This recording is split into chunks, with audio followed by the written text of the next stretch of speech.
Our very birth, life and death is determined by us.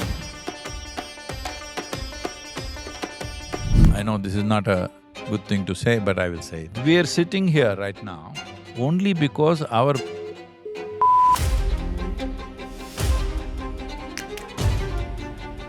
You mentioned Mahashivratri में बैठो एक रात, क्या होता है, क्यों बैठना है? So Mahashivratri is that day when whole ocean is trying to rise. Your body is over 72% water. If the water in the ocean is rising, the fluids in your body are not rising, is it? Experientially क्या feel होता है? What will they do on Mahashivratri night? They're keeping up the tradition, they play cards, they get drunk, they do all these things. If you observe, on these days certain things are happening within you. It is related to the forces which our birth is rooted, our life is rooted, our death will be rooted in that. So probably the modern generation just does not want to listen, they want to experience. Now is the greatest time for human beings to evolve their consciousness into a tremendous possibility. You are missing the opportunity, you are also messing the opportunity. So from that 70 people, today it's grown to a place where 140 million people are participating around the world. This is not wow for me, this is the power of Shiva.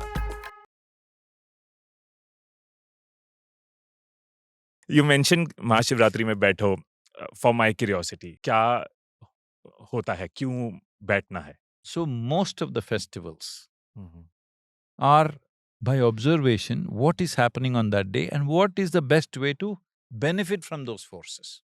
Is the planet spinning or do you think it's a flat? It's spinning. It's spinning and round, right? So it is spinning and round.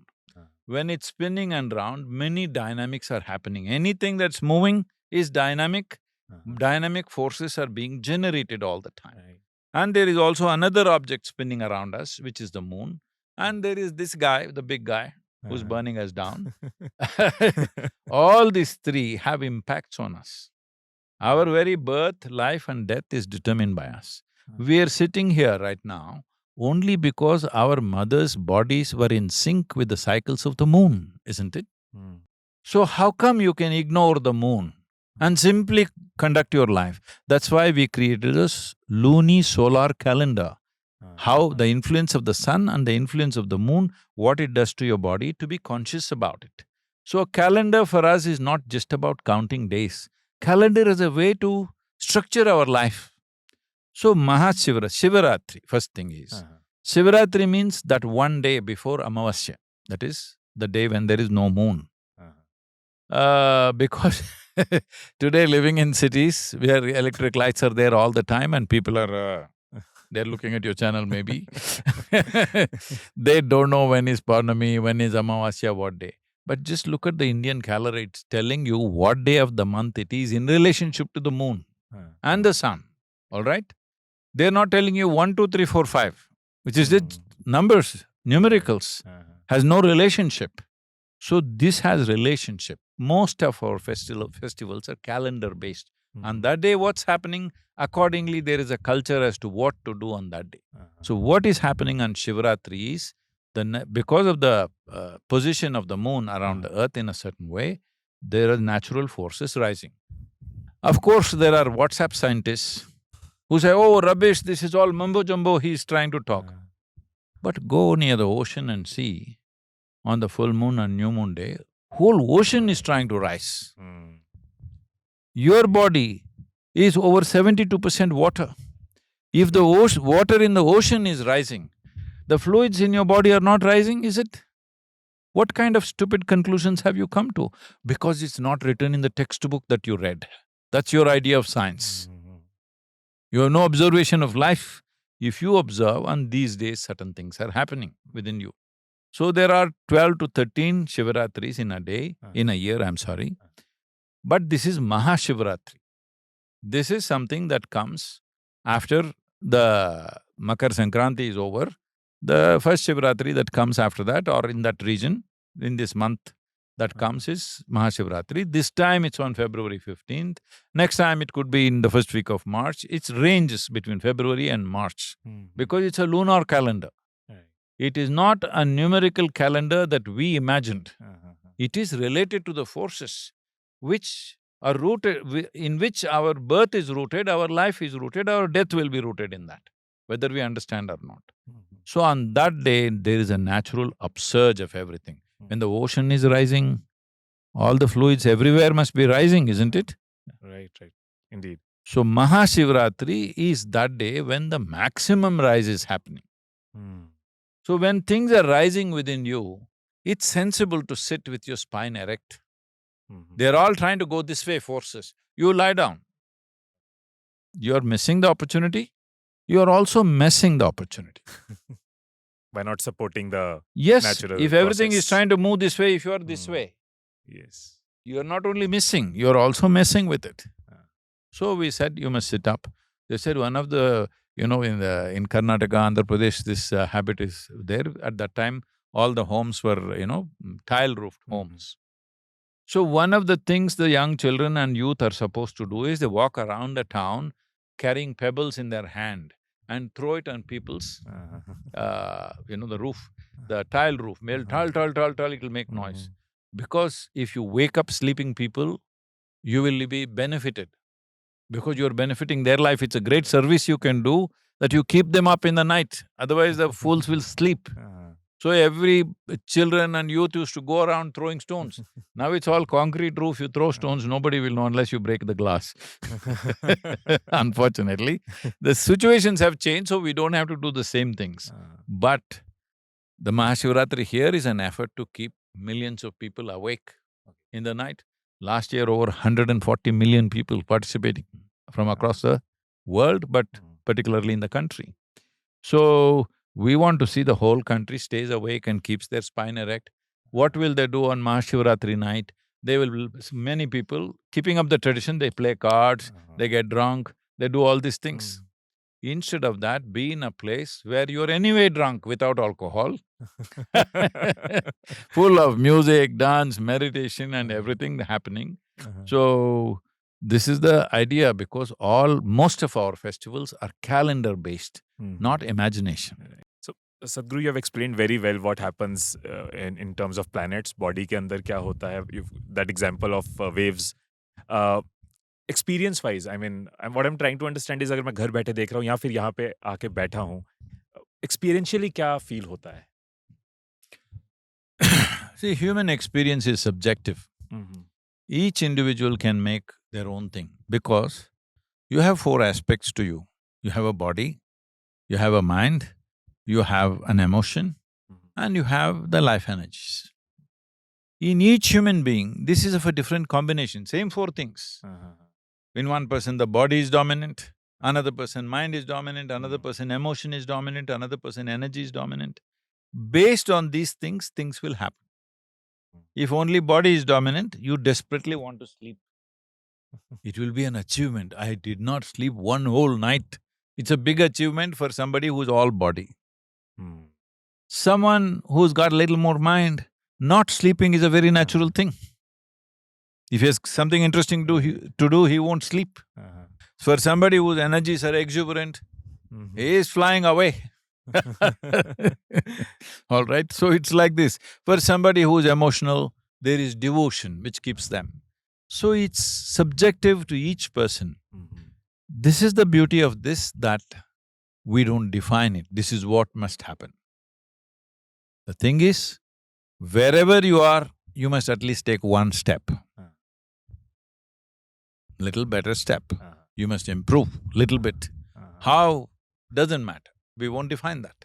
I never want to define how a person should grow, because it's wrong to tell a coconut tree to be like a mango tree, or tell a mango tree grow as tall as a coconut tree. Coconuts can fall down from that height and still be okay. Mango falls from that height, nothing will be left, all right? Everything has been engineered well in this creation. So you don't tell how it should grow, you never define how it should grow. You nourish a life so that it grows according to its characteristics. Right. But it must grow. Indeed. So there are a lot of surveys wherein this is mentioned that concerts are going to be the future. but you started it long back, not just a concert. Of course, it's a complete experiential and transformative experience. But I think a lot of people now in this AI age and digital age are moving towards experiential things. So probably the modern generation just does not want to listen; they want to experience. See, whatever you're calling it as digital age or AI age, whatever, essentially what it means is, there was a time we were doing everything with our muscle. Mhm. Now you see, if you have to carry this, whatever these things, 100 people have to carry this. Now there's a truck there, it will carry. Mm.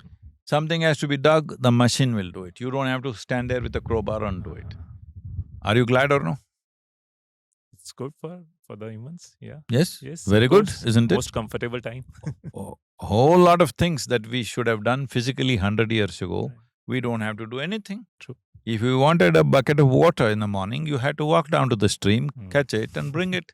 Today, most young men are not fit to carry 2 buckets of water 1 mile and come. I'm saying, at one time, all men and women were doing that. So, physical thing have been taken away, which has allowed us so much time for mental things and spiritual things or whatever. Each human being may be using it in their own way. A whole lot of people may be becoming lazy and becoming stupid enough to work against their own life, becoming sick when they're very young, that we need more hospitals than educational institutions, it's beginning to happen, you know. So that's one fallout, but best things have happened to us because machines are doing physical work. If machines also do the mental coolie job, which I've always been saying, this is intellectual coolies. You read one stupid book, I know this is not a good thing to say, but I will say it. I don't say good things only, let everybody know this. I say what is true. People ask me, Sadhguru, how do you know so much, Sadhguru? Whatever they ask, you're saying. I say, I don't know nothing. Because, see, if you have to lie, you have to know lot of things. Lot of intelligence also you need. If you have to tell the truth, what you see, you say. Only thing that's needed is courage and integrity. No talent is needed, no intelligence is needed, isn't it? To tell the truth. So the truth of life is this, if the intellectual coolies are doing so much things, what are they doing? You read 3 books, you become a school teacher and mess up the next generation of people. You read 10 books, you become a professor and bore the hell out of people. You read just 1 book, you become an agent of God, only 1 book. I read nothing. People accuse me that I'm a mystic. So this is a strange world. So one thing the machine learning and AI will do is, suddenly intellectual coolies will feel stupid. Carrying 10 books in their head, they were acting like they are on top of the world. Now they'll feel stupid because my phone carries 1,000,000 books. Anything that you want information, it carries. So, all the intellectual coolies see, if you had big muscle at one time, lot of muscle, they would make you the king. Today, if you have a lot of muscle, we'll say, okay, go and watch the gate. That also machine will do, now better than you. So, if you have lot of information in your head, it'll be no use because machines will have more information than you. So now is the greatest time for human beings to turn spiritual, for human beings to evolve their consciousness into a tremendous possibility.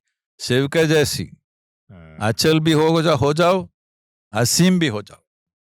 What we witness is tremendous. It's huge. It's one of the world's largest spiritual gathering or a celebration or an experience. I know it's not just a spiritual gathering, it's more than that.